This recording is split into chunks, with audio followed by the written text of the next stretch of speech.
Welcome to the Canadian Business Quarterly podcast, where we speak with Canada's most influential industry leaders on the business and economic development issues taking place across the country.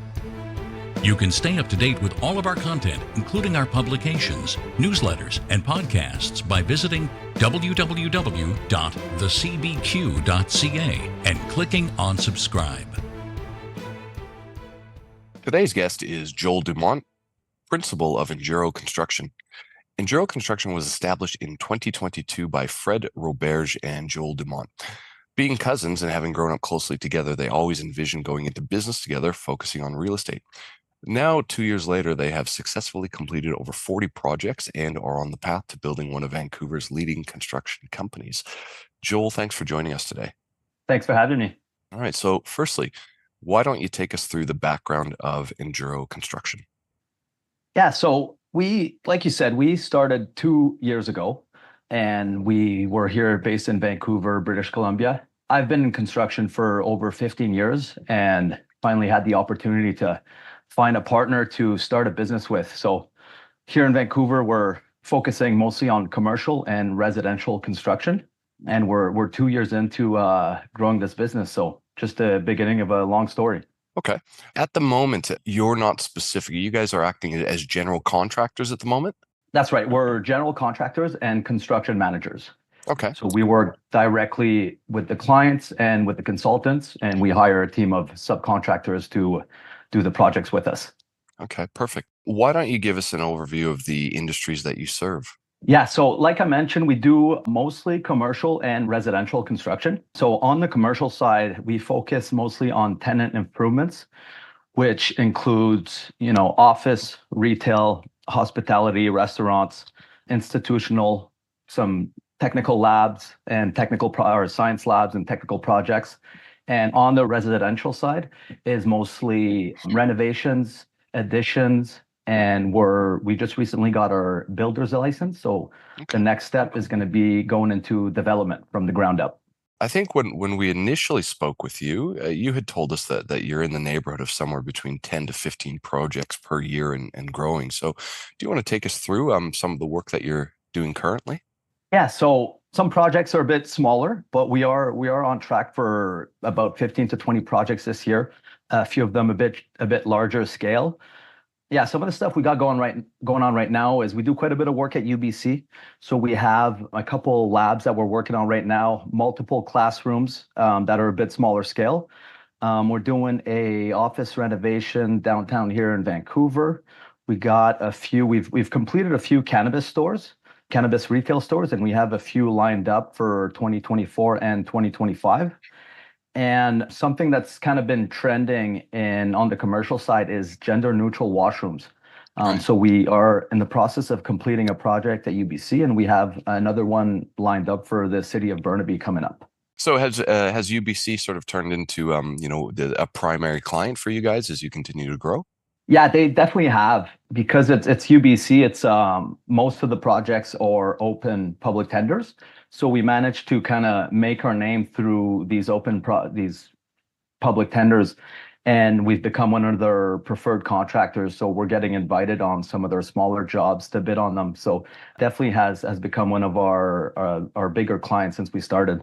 So, I mean, you mentioned you're 2 years old now. That's still a relatively new organization. So do you want to sort of tell us about what your plans are and, in the medium to longer term over the coming years and where you might see your growth from? Yeah, we're actually not even 2 years in. So we've seen some great success so far, but our goal is to definitely keep making a name for ourselves and building that reputation, slowly growing the company, building a good team behind us. Our goal would be to eventually become, like we are at UBC, preferred contractor, is get on the list of some of the prominent building managers and property managers in Vancouver and become one of their preferred contractors, because they always have something going on. There's tons of renovation happenings in the building down here in Vancouver and the surrounding area. So being on the list of their preferred contractors is definitely a goal of ours, and we're working towards that.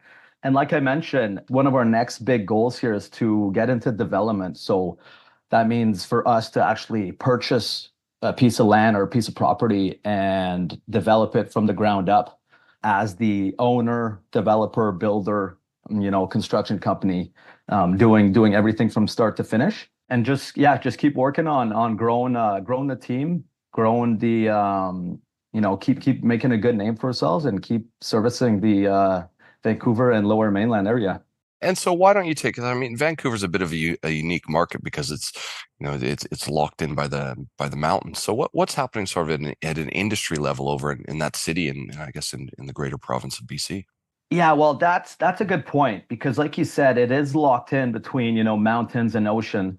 And what that creates here in Vancouver, one of the issues is the lack of land. There's no more, we can't really expand outwards anymore. So that kind of affects the prices of not only properties, as Vancouver has had some issues with the price of properties going up, but price of construction in general is on the up and up. And that's also something that clients and homeowners are always a little bit shocked about, the cost of construction.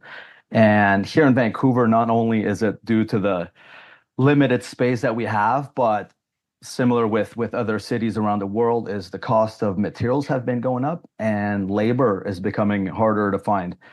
So it's going to be interesting to see how it affects the industry as a whole in the coming years, as we see some of the baby boomers drop off the industry and that new generation is kind of taken over. But with that said, a lot of our generation, the younger generation, not that many of them are going into construction. Everything is kind of going towards the tech side and digital marketing and social media side of things, whereas that's creating a bit of a lack in labor. So hard to find good guys these days. That's what everyone will tell you. So it's a challenge. We're all in the same boat in terms of that challenge, but interesting to see how it's going to pan out over the next 5 to 10 years. Right. And look, before we finish, is there anything else that you might like to add or mention? Yeah, well, maybe I just want to touch, because we're a newer company, and me being in my mid 30s, I always kind of had a dream to start my own company, and it took a long time before I did decide to make the move and start. It was a bit of a big leap and a big decision, but I think just when it comes to entrepreneurship, if that's something that anyone's interested in doing, if it's what you want to do, I think, even though it's scary, I think it's something that, if it's something you want to do, I really would encourage you to, make a plan and really jump into it and give it your all, because it's a lot of work. It was stressful at first, but not even 2 years in, and I wouldn't do it any other way. Very happy that we did this. And it's been a great journey so far, a short one, but we're going to keep it going. And I encourage anyone that wants to get into the business to jump in and go all in.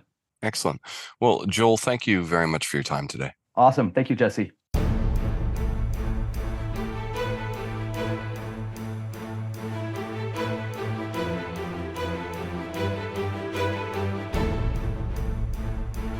This has been a production of the Canadian Business Quarterly, a division of Romulus Rising Proprietary Limited.